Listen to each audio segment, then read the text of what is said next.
This is Dana Diaz. You might know her as one of the main voices for victims of narcissistic abuse. From surviving an abusive childhood and a 25-year-long marriage with a narcissist, to now finding her voice and living it authentically. Her story is nothing short of inspiring. With a background in journalism and psychology, today, Dana is using her experience to help others move through their traumas. In this episode, we dive deep into Dana's fight for control in a relationship, dominated by manipulation. But more importantly, how she broke free from that cycle of abuse and her ultimate journey towards learning and freedom. Get ready to flip the lid with Dana as we uncover the raw trash of emotional, psychological, and physical trauma and celebrate her testament of empowerment. Enjoy. Welcome back, everybody, to Flipping the Lid. You know what we do here. We jump in deep, we have real, raw conversations and normalize the dialogues that I think need to be had. You know, every once in a while, I land on a guest that just has a very unique, specific angle in the way that they move through the world. Sometimes it's connected to their prior traumas. Sometimes it's just because of what they've been interested in helping others. But in this case, it's both. We've got an absolute rock star guest with us today, and she is the author of a best-selling book called Gasping for Air, The Stranglehold of Narcissistic Abuse. She not only has a history of all of this in her life, but with her education in journalism and psychology, she's also utilized ways to be able to make language accessible, to be able to help others move through these types of things. But she's just an incredible human being. First on the dance floor, the last one to leave, and she's a diehard Swiftie. I'm sure we're going to get into all of that today. And Dana, I couldn't be more excited to have you with us today. Thank you so much. I'm happy to be here as well. Well, you'll know this question. It's the only one I ask everyone on this show, but I've asked you it before on our other show. So I gave a high-level descriptor based on who I know you to be, the wonderful human that you are. But who are you in your words? I always say I'm just me because I'm just a human being like everyone else. And I think we get so caught up in these roles that we're supposed to play. And unfortunately, my life filled with narcissists has made me realize that at the end of the day, we are all just human beings. And that's all I want to be. I don't need to be the author or the expert or the whatever, the wife, the mother. You know, we're all just people at the end of the day. And I hope that we can find a way to treat each other as such. And that's certainly my hope and my mission, you know, in creating awareness about how we treat other people. So Dana, I couldn't agree with you more. I believe that we all want the same thing, right? There's a whole lot about humanity and the human experience that has created separation, oppression, division. But I think at the end of the day, we all ultimately are the same. We're made in the same human meat suits, and we ultimately all want the same things, which is to be seen and understood, connected at the deepest level, and ultimately live a life that can be protected and safe. And so I fully receive your answer, but I also believe that within that, us all being the same, that there are unique elements to each one of us. And we all have natural abilities that maybe others don't have. And we all have unique ways of viewing the world because of our experiences. So while I can appreciate you don't want to put any of the labels that we may see on the outside of the world, I would like to just challenge you to give us a little bit more clarity on what about your life or who you are today that you think would best describe how you move through the world based on your experiences. Yeah, actually, that's a very relevant question, and one that I could only answer based on the last 3 years since my divorce from my first husband. And that is that I'm realizing now that everything really came full circle for me. You know, religious people might say it was God. Other people might say it was fate, destiny, whatever. But I don't think it was an accident that I had an abusive childhood, that I survived, and that I had a 25-year-long relationship, marriage to another narcissist who abused me, threatened my life, tried to kill me. And yet here I still am. And in the midst of all this, having been the young girl out of high school that wanted to go to beauty school and do hair and makeup, ended up having to go to university because beauty school wasn't real school, my narcissistic stepfather said. So I went to university not knowing what I was doing there because I didn't think I was an intellectual.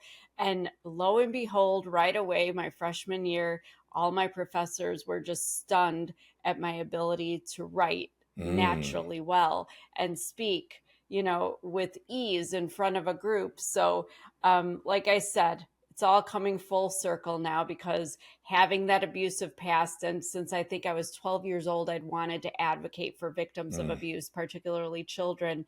And then having been given these talents, these strengths, here I am basically fulfilling everything that I was meant to do. And the passion that I've always had inside of me took me 45 years to get here, but I'm here and I'm doing it. And it is so, I'm like breathing because it's like, I feel relieved that I'm finally living and standing in my truth and in my authentic self. And that is how I move through life now, with authenticity. And people really don't know what that is until they get there. It's a nice idea. It's an abstract thought that we think only others can achieve. But as you said, we all do have something unique about our life and our abilities, our talents, our strengths that we can offer the world in our own way. And so for me, it's just, I say what it is.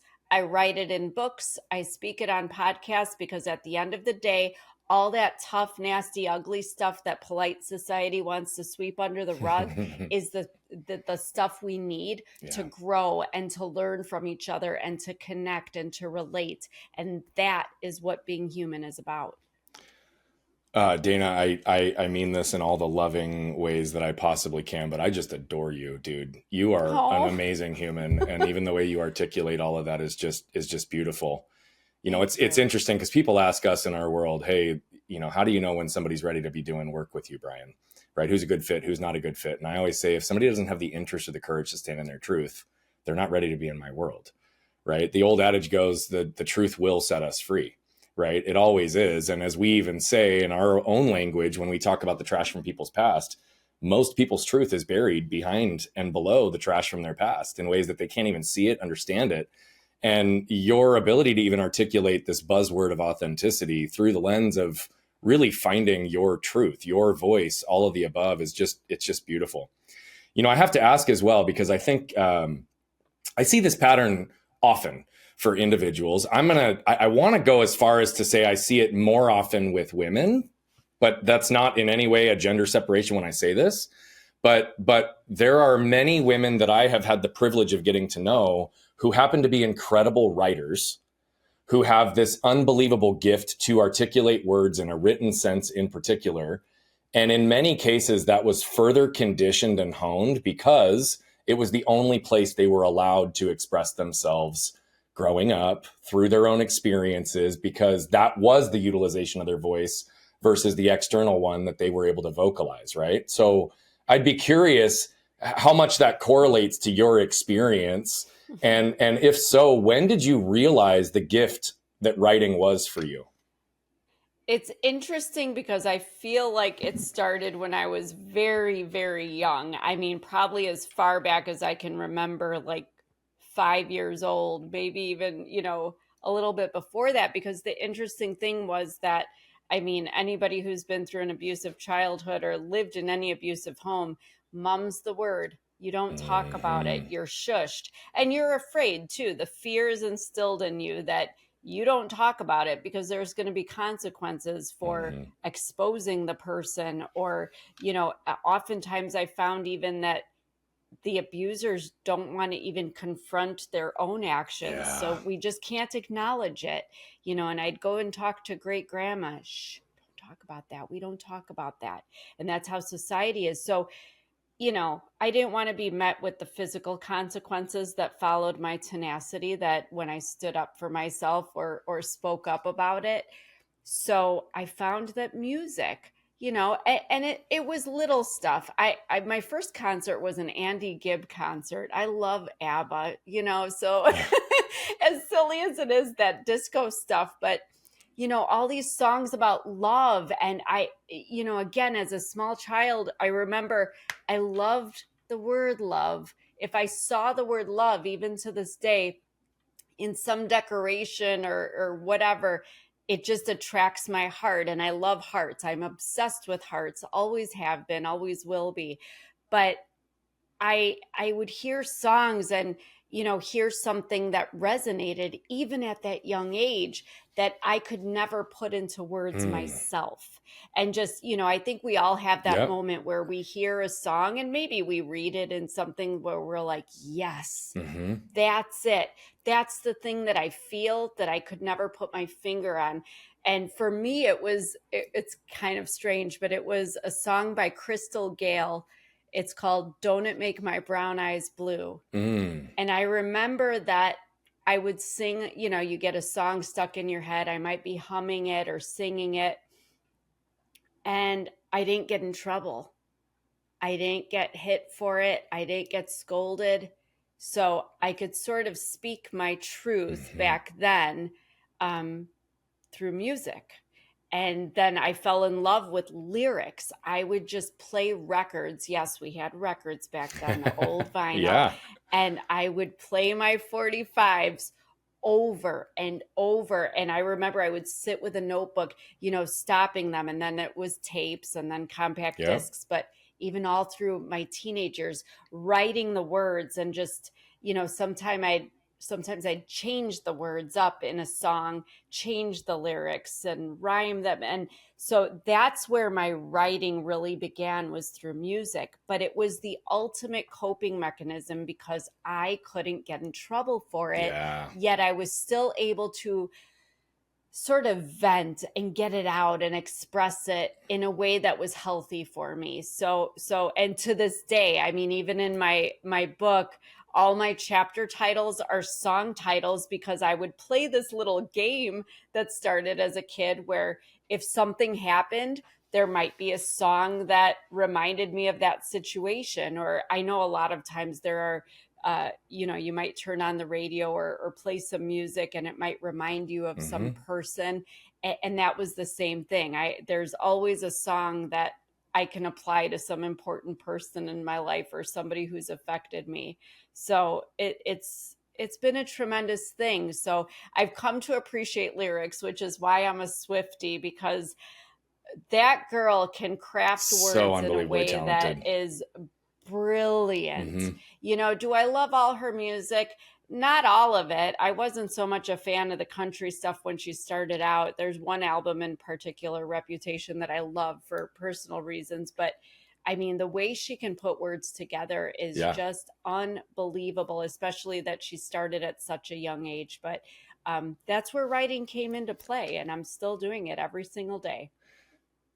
You're amazing. There's so many little subtle things that you say throughout your answers that, I could have 15 different directions I go with my next comment. I don't, most people who listen to this show know that I don't prepare questions ahead of time. I have, as you remember and saw, right, there's 3 or 4 really small prompts in an intake form. And that's all I want. I don't do any further research because I don't like to be biased coming into these interviews outside of the small interaction that we'd already had. But one of the things that you just said that I really want to reinforce because it's extremely powerful. We teach this concept that I believe that there's 4 areas that we all suffer. It's the things that are left unsaid, the things that we lack permission to feel or say, the things we lack the words to articulate or understand, or the things that are left undone. My purpose and reason for existence in this world is to allow my truth to give others permission to live theirs, right? So what does that mean for me? I communicate my truth, my perils, my financial failures, my almost losing my wife and my kids because I had unknown anger that I was dealing with that was connected to deep levels of shame that I'd been unpacking. Like, I communicate it openly. I don't claim to be perfect. I don't claim to be a sage from a stage, but here's the reality. Every time I communicate it, it alleviates suffering for me. Right. And you're articulating this by saying I had permission to get it out through the words of a song that I ultimately could identify with. Right. It was giving you permission to feel and say things otherwise. It was giving you words to articulate and understand them in a way that you didn't otherwise. And it allowed you to say, act, and do. Right. And every time you do this today, whether it's in your book or you're on a podcast or communicating, it's still getting it out of your system, but you're also giving language to make it accessible for others to do the same. And it's a really beautiful process for you to be able to recognize at such a young age that music was a way that you could express your truth without getting in trouble. It's extremely powerful. And it was still an outward level of communication that you learned to utilize. And it's really amazing. Now, as you were going, the album Reputation, I have to tell you, I Did Something Bad is one of the most significant songs, I think, on that album. My daughter, I think I shared with you, is a hardcore Swiftie. Yeah. And so though I, like you had even articulated, have not necessarily been a Taylor Swift fan per se over the years, I have a deep appreciation for who she is as a woman, who she is as an artist, and all of what she communicates into the world that actually alleviates suffering in all four of those areas for everybody who listens to her. You know, the song in particular, I Did Something Bad, if I remember, is actually about a narcissistic relationship that she was in and ultimately found a way to communicate how she was ultimately going to break it down. How young were you when you realized that you were in an abusive household and that you were on the tail end of abuse, whether it be verbal, physical, or any other kind? You know, that's the interesting thing. So just to give people a little bit of background to this, I was born to a teenage mother who obviously it was unplanned, but she did not want me, nor do I think she want any children. She had her tubes tied immediately after I was born. And very openly spoke during my childhood about she wished she could have had an abortion or adopt me out. Wow. What I'd been, it was rough to be referred to as a mistake and an accident and feel that deficiency so early on. But what I was told was that grandma and great grandma made a deal basically with her that, I was the first grandchild and great grandchild. They were not going to let strangers raise me. So grandma said she would get a job to pay for my expenses. Great grandma was home already, lived in an apartment by herself. So she would take me and raise me. So the good news is I had that foundation. Mm-hmm. Great grandma, for all purposes, was my mother. In my heart to this day, she is my heart. She was everything to me. She was everything a mother should be. And somewhere along the line, when my mother met somebody that she was going to marry, everyone thought it was a good idea for her to then take me because the man she was marrying was older, lived in the suburbs. We lived in the city of Chicago. He had a house, he had a car, he had the life that I guess my mother wanted, obviously. But it was the first time I met him. And I actually just finished writing my second book that hopefully will be released this summer, which tells this story because it's about the childhood that led me into a toxic adult relationship. But the first time I met him, what was I, maybe 4 or 5 years old? And I remember I did not like this man. He was smiling. He tried to give me a stuffed animal as a gift, trying to win me over to win my mother. Although if he would have known better, he would have known it didn't matter what I thought. She was going to do what she wanted anyway. But there was something about him I couldn't put my finger on. He was disingenuous. He seemed fake. And I could sense that being that young. But in this first interaction, and again, I tell this story, he had, back in the 70s and early 80s, you got to love, we didn't have seat belts and car seats and all this stuff we have now. So I was sitting on my mother's lap in the passenger seat in the front, and the window was just slightly open. And I don't know what caught my eye outside, but, I put my little fingers over the glass and kind of poked my head out the window. And he didn't like me having my fingers on the glass because he wanted the glass to stay clean. The car was shiny and pristine. And, he was one of these showy people that had to have perfection, which I later found out was the theme of our lives. But since I didn't listen, I just ignored him. He rolled the window up and started crushing my fingers. This was the first time I met this man. So I already didn't like him. Now I really didn't like him. My mother didn't say anything to him. She didn't do anything to soothe me. that was the beginning of our life together as the so-called family my mother wanted us to be, which was a farce. To no one but us, unfortunately, because they say these kinds of people, narcissists, put on the masks, but unfortunately, everybody in the house puts a mask on in the outside world. We all play our role. I always called it the happy family facade. We all played our role in it, because whenever we were around family or other people, it was smile for the picture. You'll see all the happy family pictures and all the show that we put on for everybody. But that was the premise of our life together, and it only got worse once we moved in with him. There, he started with the verbal abuse, which absolutely I knew was abusive, because again, I had that foundation. My great grandma didn't talk to me that way. My uncles, I had my mom's two brothers, they visited me so often. I mean, they were so loving and doting to me, much more than my mother would ever even think to be. But I had that foundation. I knew that how he was treating me, and even how she was treating me, being sort of neglectful and turning her head and pretending like these things weren't happening, it was wrong.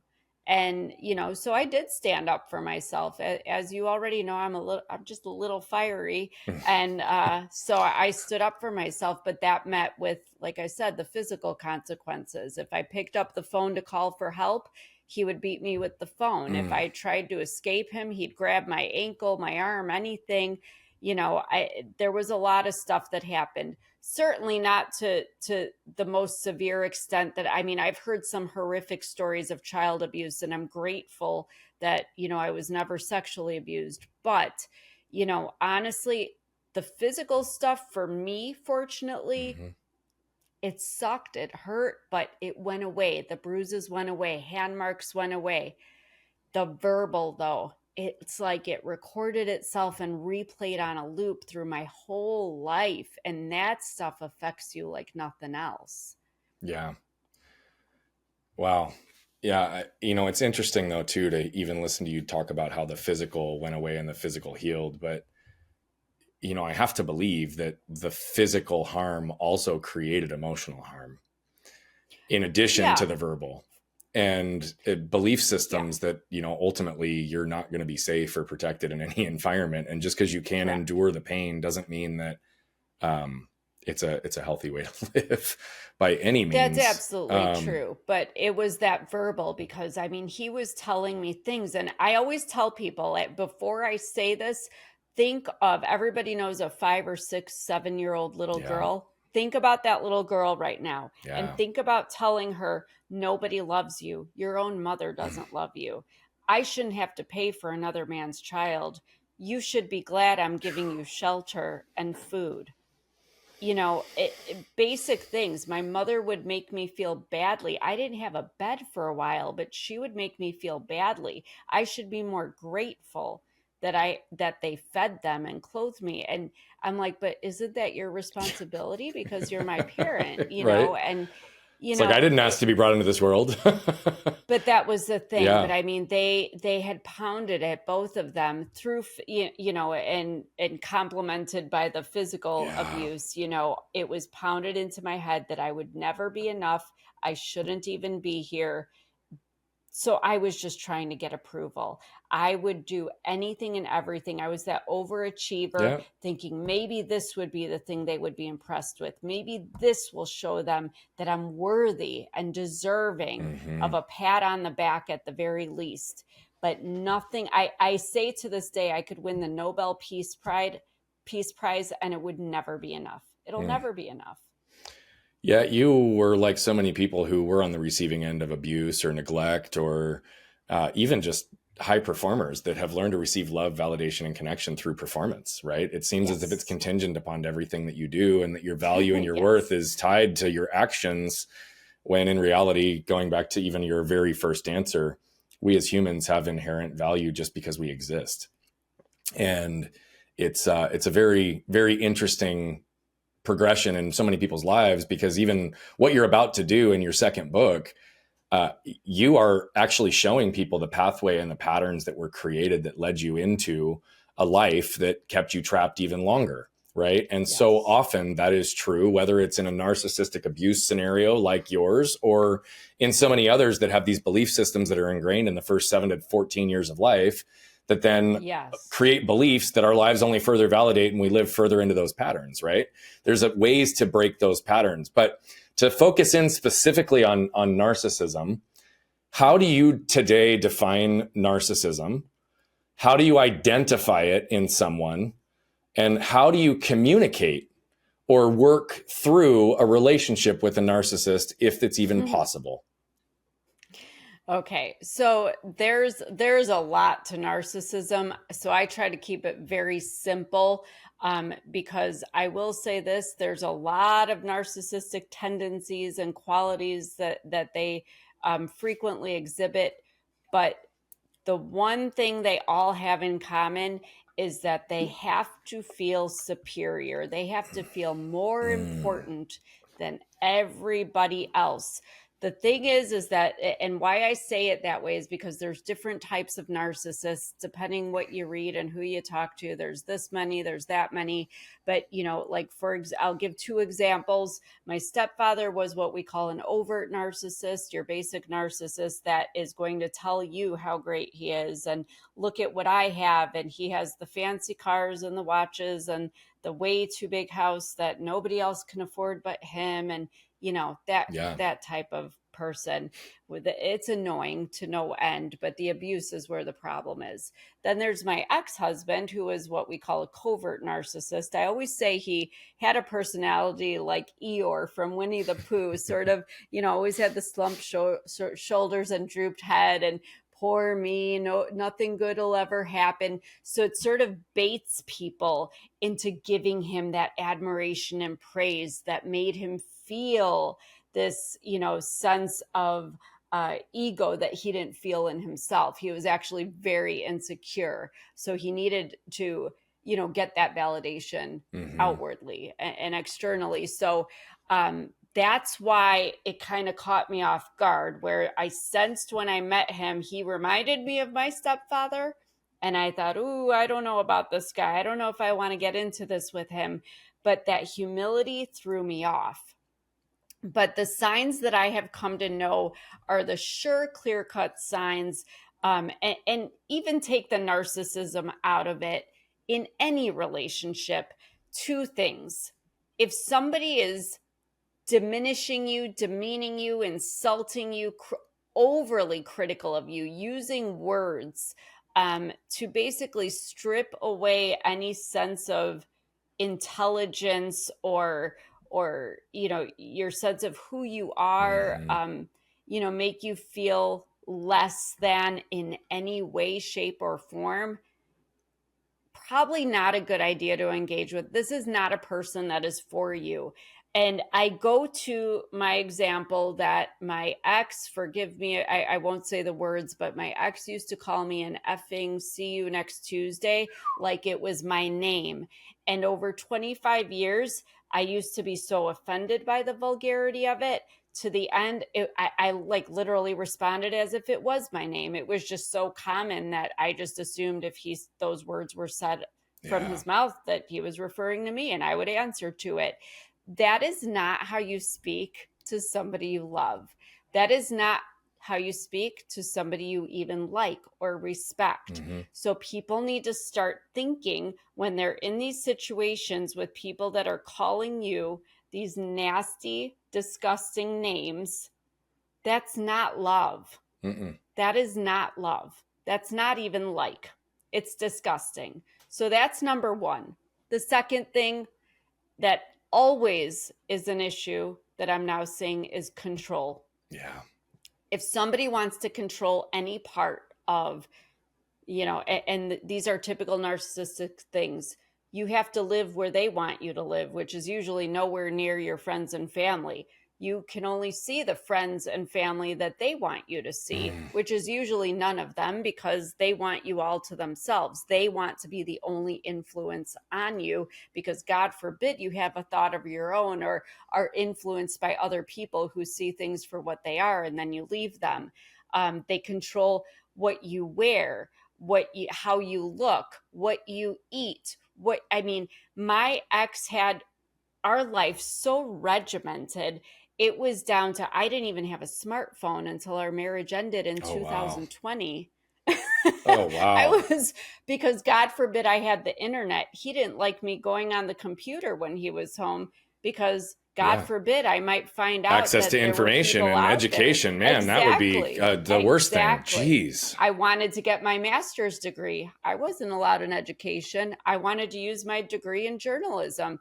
I couldn't do that, because God forbid I have any sense of achievement or success, or God forbid financial freedom, because that, so control, because let me tell you what I have found in my 40 some years of life, and the wisdom I now bestow upon anybody that's willing to listen. You are enough exactly how you are. None of us are perfect, but let me tell you, how you are and what you want to do, your dreams, your goals, your desires, your wishes, and all that makes you you. Somebody who loves you, somebody who even likes you, is going to want all of that for you. If they are trying to diminish you in any way by criticizing the shoes you're wearing or the friend that you're going to see or whatever, any sense of control is saying, you're not okay the way you are, but you're going to be just perfect for somebody else. You're not going to be for everybody. I have this thing now where I say, you might not be enough for some people and you might be too much for others, but to your people, you just have to find them. You'll be just right. So I want everybody to understand that. So be wary of the way people speak to you, because that will show you how they feel, and if they're trying to control you. Because if they're trying to control you, probably not your person. Listening to all of that, I fully have owned and admitted publicly, right, that I dealt with anger that affected and almost led to me losing everyone and everything I cared about, my wife and my kids. And I often say behind that I never physically abused them. I didn't emotionally abuse them. And I don't believe that I verbally abused them either. I have a big energy. I have the ability to infuse life into people. Flipped on the negative side, if I get triggered, and even a look can cut to the core, right? Sitting and listening to you, though, I also, just from a level of congruence and transparency, also want to sit here and communicate, because all of what you just said actually hit me in my heart, because there are things that I wished I could change from my past. I don't operate from regret, but there were places where I was unconscious. Control was something that my wife experienced by virtue of places where I attempted to help versus compress her. And let me give an example. I grew up in a house where there was one right way to do everything. Right. And you talked about the fingerprints on the window, like that resonated really deeply. Like we couldn't touch the paint on the car. We couldn't touch and I ultimately was that way for a long time in my life too. Right. Early in our relationship, she would be doing something like loading the dishwasher. And because I knew one right way to do everything, it was never that it was right or wrong. I would simply say, like, hey, have you ever considered doing it this way? Which to her was received as control. It was something that I was blind to and I didn't understand. And I fortunately had I have today still such a strong partner that stood on her own, stood up to me in moments when she needed to. Right. And I also grew up in a house that was much more traditional, with a dad that also grew up with a father who was an alcoholic and the oldest of 5 and abused and beat the hell out of him and all this other stuff. My dad never hit me. Right. So there's progression, but yet there's this subtle undertone that can still cut someone to the core, even with lack of intent. Right. My intent was never that. My actions demonstrated that. And so I will tell you, I've come full circle and created deep repair. We've reversed generational patterns in our home. I take full and complete ownership. And I've never been one that tells my wife what she can or can't do ever. Like that drives me insane. I support and promote it, but I can still sit here today and take ownership for the fact that I did actions that supported some of the patterns that you talk about as it relates to narcissism. And it was because I was insecure. I was afraid. I was dealing with shame. And it was ego and armor that was coming out in a way that was not in alignment with my intent. How in your work have you been able to separate when there's like a deeper underlying, for lack of a better term, diagnosable element to narcissism or like sociopath versus people who also have their own pain that get demonstrated through actions? How do you separate that? And how do you coach people to bring people into awareness to be able to test whether they're, actually open to step into ownership and align their intent and their actions? Well, it basically comes down to self-awareness, because I could relate so much to what you said. And I think intent is one of the keys to, I don't like to say diagnose, because I'll be honest, I don't believe in the diagnosis of narcissism. And whatever language, I was just more meaning, No, I understand that, but I know that's something people do ask, and I just don't think any real narcissist would go get a diagnosis. No, they're not going to. A sociopath wouldn't either, right? Right. Yeah. And I always say it is an antisocial, psychotic, behavior. But the thing about it is that everybody has narcissistic tendencies, because actually when you were speaking about your childhood and said it was a traditional household and all that, and I'm listening to your, you talk about it, I'm thinking, oh, I sense some narcissism there, because unfortunately there were a lot of, narcissistic tendencies in traditional households where the man was the man of the house and he went to work and mom, and any patriarchal society or structure supports all the language that you said, right? Because it supports all the same stuff.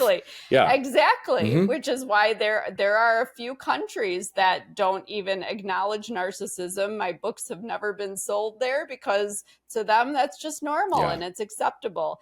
But I too have found myself, I'm remarried, and I'm so blessed to have this amazing, gentle human being who I can actually have a healthy relationship with despite my baggage. But I too have found myself controlling dumb things. But it comes back to self-awareness, because for a while I started panicking, like, did I learn narcissistic behavior in my childhood? Yeah, there is some elements, and I'm aware of those, quirks. Did I learn narcissism even through being in that former marriage where, it turned into every man for himself at the end. So, you want to talk about narcissism. Yeah, you're all for yourself. It was me and my kid. I just had to protect us and get us out. But, I still find now there are moments where I have to stop and say, okay, why am I doing this? Because the question is why. Like I said, it goes back to the intent, because I agree with you 1,000,000%, regardless of the intent, the impact it has on another human being. You should be concerned with that. And I wish more people would be concerned with how their behavior affects others, because then, that would affect our inward introspection and maybe hopefully change some behaviors. But that is the key, is being self-aware. Yeah. I know that when I'm trying to control something, it's coming from some experience in the past where there was some kind of, like you said, some shame, some trauma, there is some reason. You got to figure it out. You got to get to the core of it so that you can kind of rewire your brain. Because like for me, I felt like my life had been so out of control that sometimes I try to control these dumb things just to give myself some sense of structure, because I don't like surprises. I like to know what's coming. I don't want to be caught off guard. I don't want to be vulnerable and set myself up for hurt. But, like the last time I laugh at this now, but the last time I exhibited this, narcissistic, tendency with my husband, he was going to make spaghetti or something, and he pulled out a brand new package of ground beef out of the freezer. Oh my gosh, my reaction was so unreasonable, because there was we had a larger 3-pound package that was partially used. And why aren't you? Why would you open a new one? Partially used one? Yeah. Exactly. Yeah. I mean, yeah. And I literally stopped myself because he was like, "Oh, I'm sorry." And this is a 220-pound, 6'5" man. Yeah, but you said it already. You're a little fiery, so I could. Yeah, we're like a Chihuahua and a lab. But I mean, you would have thought he was doing something so offensive. It was ground beef, for God's sake. The world was not going to end. And so, I mean, fortunately, I'm aware of myself where I can stop and say, okay, I'm really sorry. And he's like, no, I'll use I'm like, no. Dana can handle you using a brand new package. We're going to go for it. It'll be okay. All of that beef will be eaten at some point anyway. And we can laugh about this, but certainly, you know, it presents in other ways too that aren't as healthy. For example, in my childhood, I developed an eating disorder because, again, it was that sense of I can't control anything else, but I can control how I look, and I can control my calories, and I can control, you know, so, you know, just being aware. And so I don't know that there's, you know, I think a lot of everything, even when people say, what are the red flags? And it's not so much about other people as it is about us and our effect on other people, and how we receive other people and how we interpret other people, and vice versa. So that would be, you know, my response to that. Because, you know, there's so many people with narcissistic tendencies, but being abusive is a whole different totally. You know, and by the way, I just want to say thank you even for the way that you answered that question, right? Again, I sit here and look, and again, I'm sitting here saying, oh man, I'm identifying with these narcissistic patterns that you're talking about. I know that they existed in my house. I know that they existed in me, right?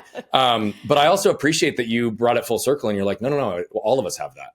Right. I mean, that ground beef situation, I'm pretty sure has happened with my wife and I, and me, right, being terrified of my little 5'3" wife, because her eyes cut to the core too, right? It was one of those, but it's like, I'm like, what did I do? Like, so sorry, right? But it is, you know, it is one of those things we teach and we talk about too, and we've been telling our kids this for a long time.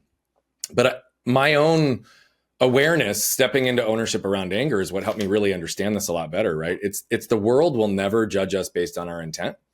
The world will always judge us based on our actions, right? And actions often can create damage.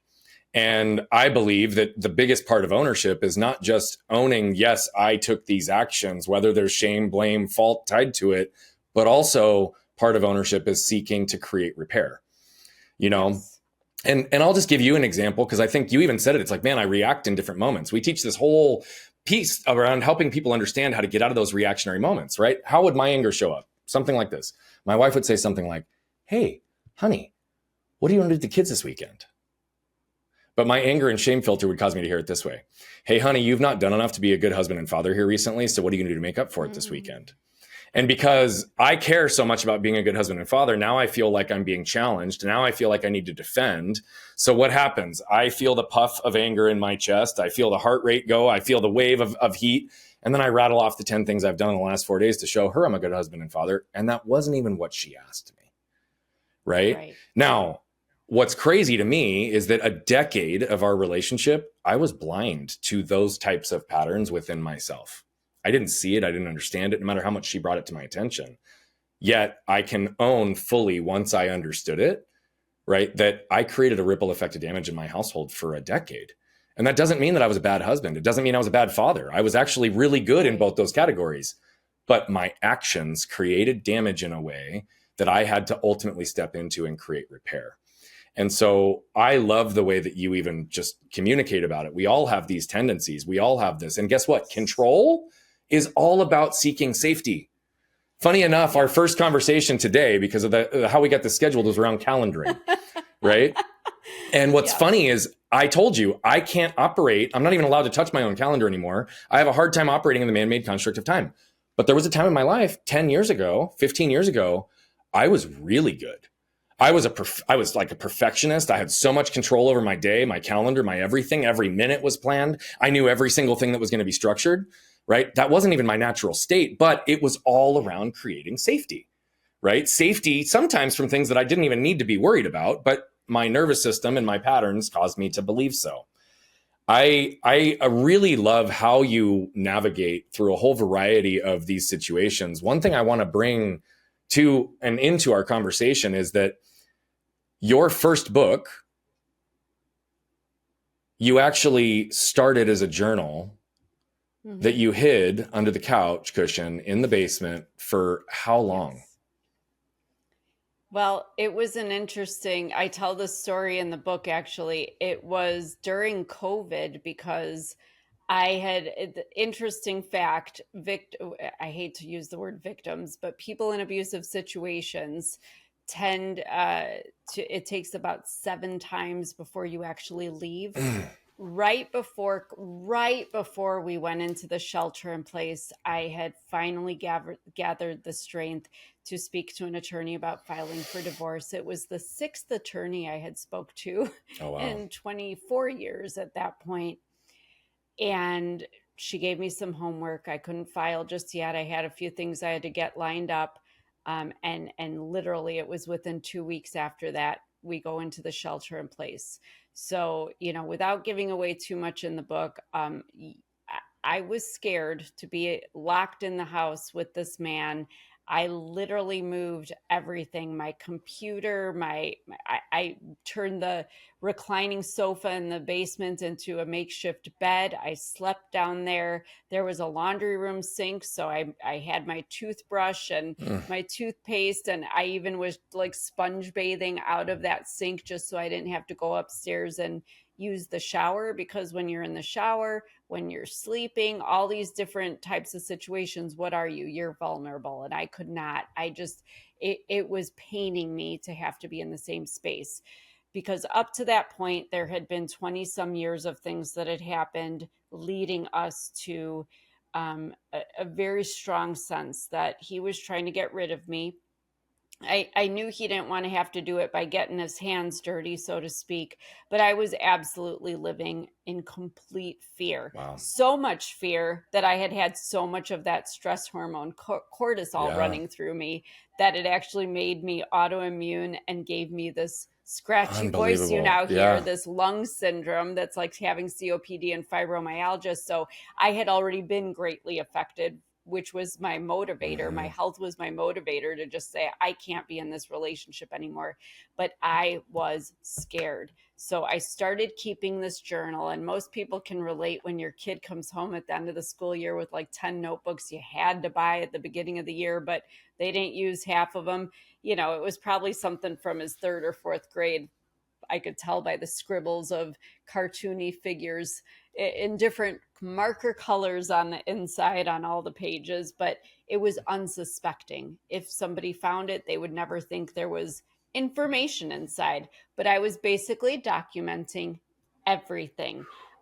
Every single day before I would go to sleep in that basement, I would just write the date, whatever significant happened, any significant text, email, interaction, even if it was just nothing happened. I mean, I actually have the journal sitting next to me here, but I don't know if you could see. I mean, there's nothing to see, but just scribbles, and this, it was interesting, 8/14/2020, not a peep from him.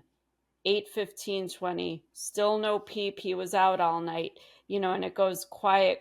And then, there's an explosive, event that happens a couple days later, but it was noticing these patterns. But I wanted a documentation of when he threatened me, when he said something, when something happened, because if something did happen, I knew he would make it look like an accident.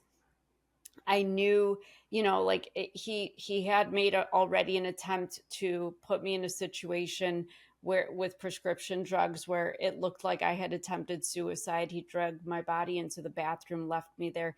So I wanted to make sure that if something happened to me, that somebody would find this journal and that they would point to him. Because unfortunately, and I didn't find this out until after the divorce, because the two most violent incidents of, between us happened after the divorce, which I found out is actually very common.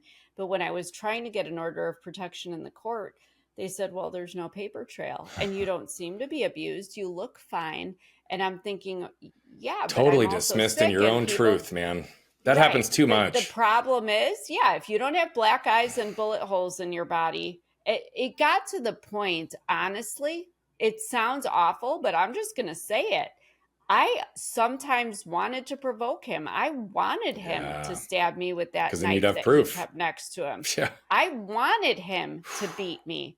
I slapped him on the face once, hoping he would punch me in the nose or do something that I could go and say, see, but it's very difficult, because how do you prove the emotional, the psychological effects? How do you prove even my illness? How do you prove that? A court won't recognize anything that's not factual based. And even during those 2 incidents of domestic violence that happened after the divorce, even I called the police for the very first time in our relationship, to come, because I honestly, I thought he was going to kill me that night. And they wouldn't take him away. They would not cuff him. They would not take him away after he discharged a gun multiple times outside my bedroom window in the middle of the night. Why? Because I didn't have proof. Proof? I mean, but what's worse is I found out that back in the 70s, as recent as the 70s, you couldn't file charges against your own husband. A woman could not file charges against your husband. So this backward society we live in has made it that we have to be as hypervigilant as we are in those situations. We have to watch out for ourselves. I'm walking around with a taser and a knife and all this stuff in my pockets and in my purse, because I'm looking over my shoulder, even going to work, going to the grocery store, because he was stalking me. I never knew when it was going to come. But that journal, I kept it hidden under that couch in the basement because I just was terrified. I just thought with this world and this pandemic, what a great cover for him.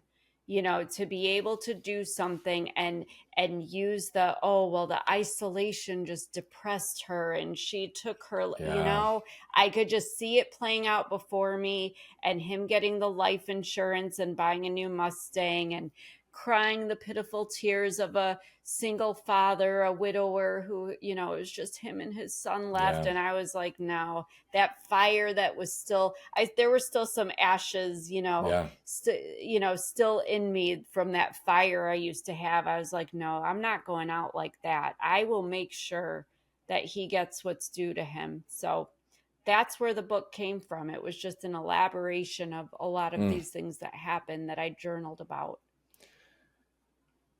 I don't love asking closed-ended questions, so I'm going to ask a 2-part question because the first part's closed and I don't know how to ask it otherwise.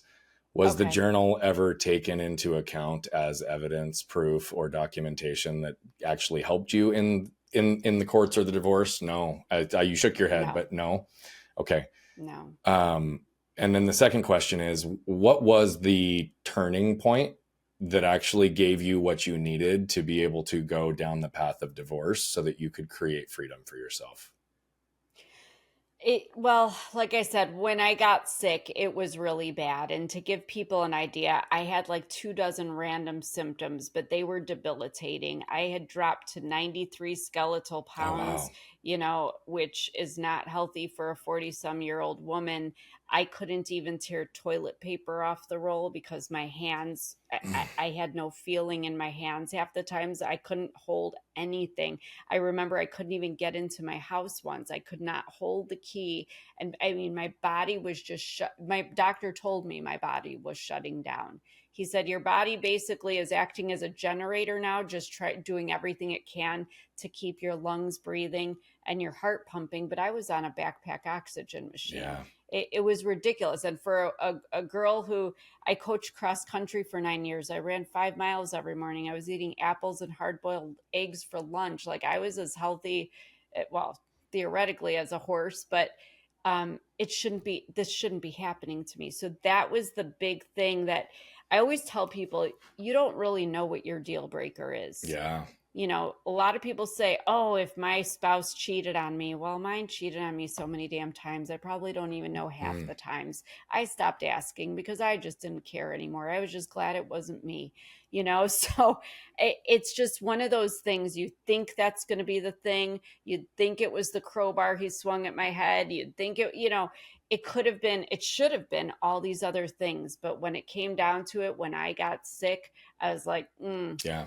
I don't know about this, because what happened was I was laying in bed one night after that appointment where that doctor said my body was shutting down.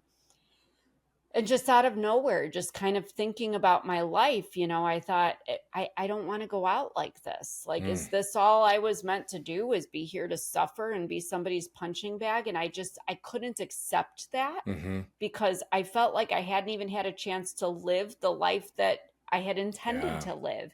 And so I asked myself this simple question: what do I want? Because nobody had ever asked me what I wanted. I'd always been dictated to know what I was going to do or supposed to do. And it very easily, and I challenge everyone, ask yourself, what do I want? In the grand scheme of life, I wanted very little. I wanted to use my degree in journalism. I wanted to be a writer. I still wanted to advocate for victims of abuse in some way. I even wanted to be married, just not to a guy that wanted me dead. You know, little simple things. I wasn't asking for much. So the interesting thing about that, and this is why I really want everyone to ask themselves that question, is because, you know, once you see what you want, once you have it in your head, boy, it's really hard to forget that. You can't unsee that vision. And I know people create vision boards and do all these things, and they have beach houses they'll never attain and all this stuff. But, you know, the reality is these very tangible things that we can have, like love and like a career, and, you know, and like it safety. didn't matter that I was exactly. And that's interesting because I say love, but, you know, that's something I actually put out on social media not that long ago. What does love mean to you? And to me, love is safety. Love is feeling safe physically, emotionally, mentally, you know, and love means something, but I wanted love. I wanted to be in a loving marriage. You know, so the beautiful thing is that was in October of 2020. This is April of 2024. In that 3.5 years, I used to be a cleaning lady. My ex had me cleaning houses in a podunk farm town. Okay.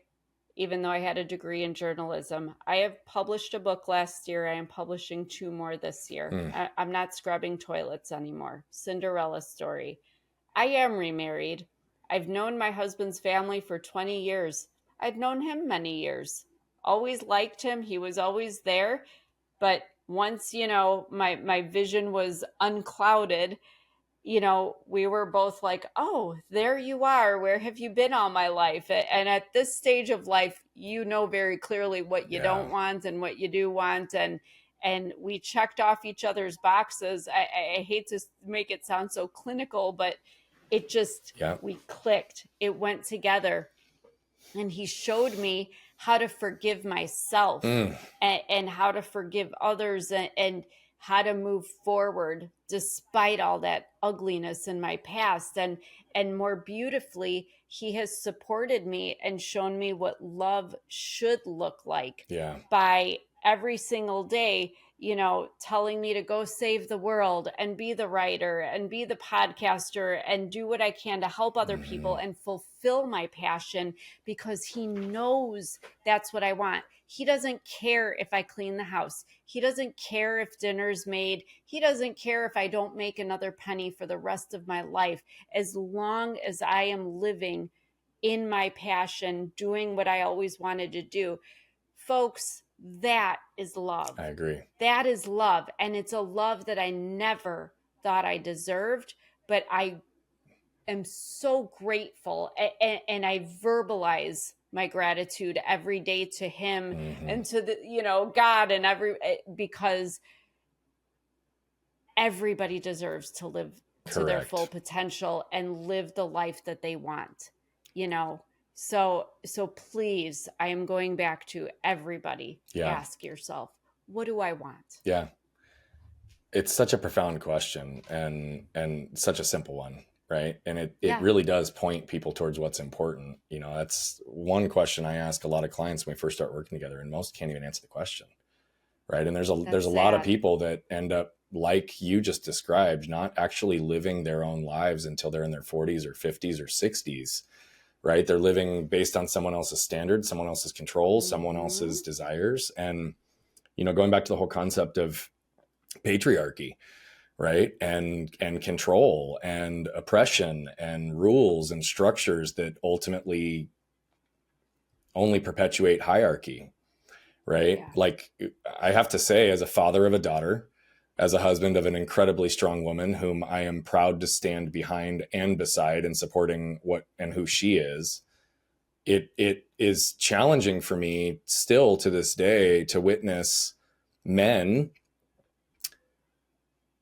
putting effort in place to limit women's rights for God knows what reason other than control and fear and establishing and maintaining a hierarchy, right? Like, we're going backwards as it relates to women's rights in our country right now. Yeah. It's been happening in multiple states. It's, you know, to see that my daughter in many respects has less rights than my wife did, even at her same age, right? Or even just a few years ago, it is going backwards. And to your point on, right, historical laws that women had to get permission from their husbands, there are laws being put in place today to reignite those types of patterns. Yes. You know, and actively right now in Arizona, in the state that I live in, there were a handful of representatives who tried to get a law reestablished and challenged at the Supreme Court that was done in like 1860, over 150 years old, and trying to like establish it as if it's still real and current. Thankfully, we have a lot of female politicians in our state that are also standing up for what they believe is right in this case. And again, I don't mean to make this political. Unfortunately, it's become that. It's become a religious and a political issue, when in reality, coming back to the full circle comment, it's a humanity issue.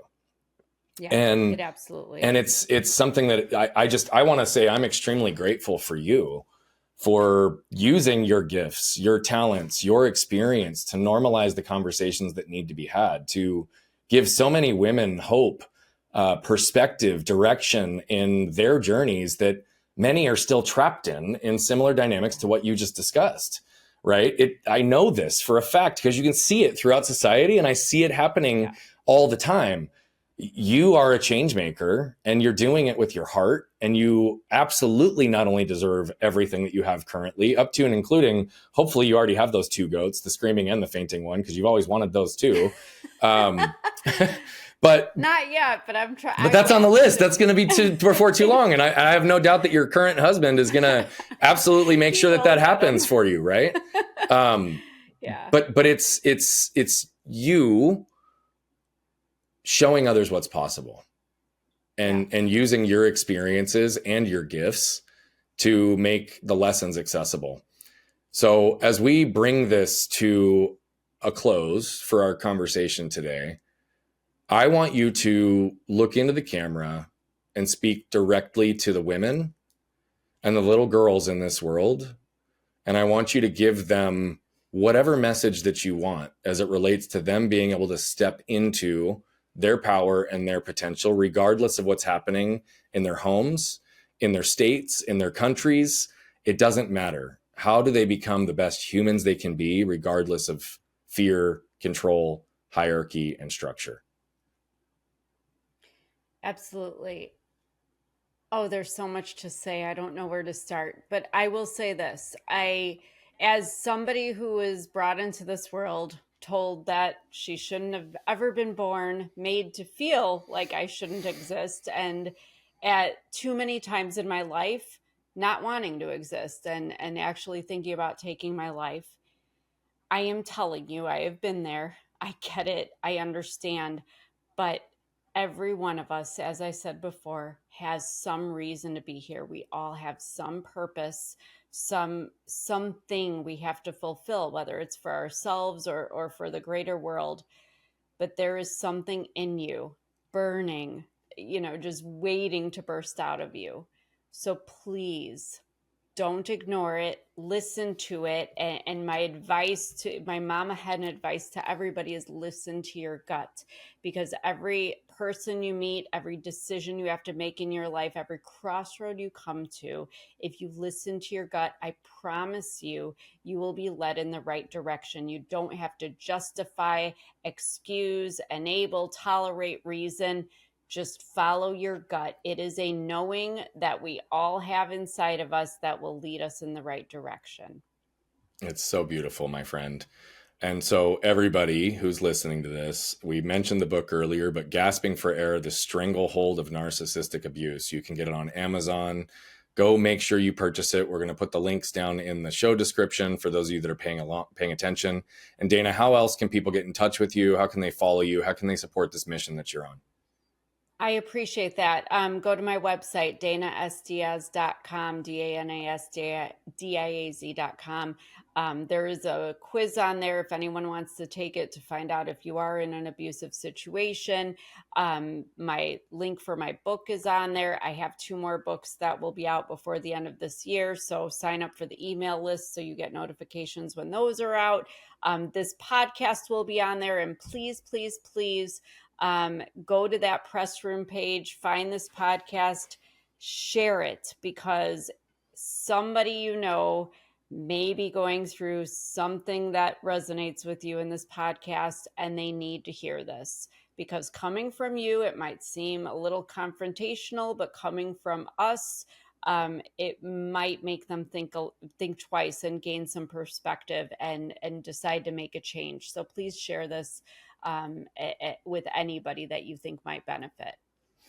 Thank you, Dana, for your heart, for your truth, for your transparency, for your rawness and vulnerability, and for your strength and compassion. Because without the dynamics of all of those within you, we wouldn't have the privilege of learning from you today. So thank you for being here. Thank you for how you speak. And thank you for all you're doing, not only for yourself, but for so many other people that are trapped in situations that they aren't aware of in the current moment.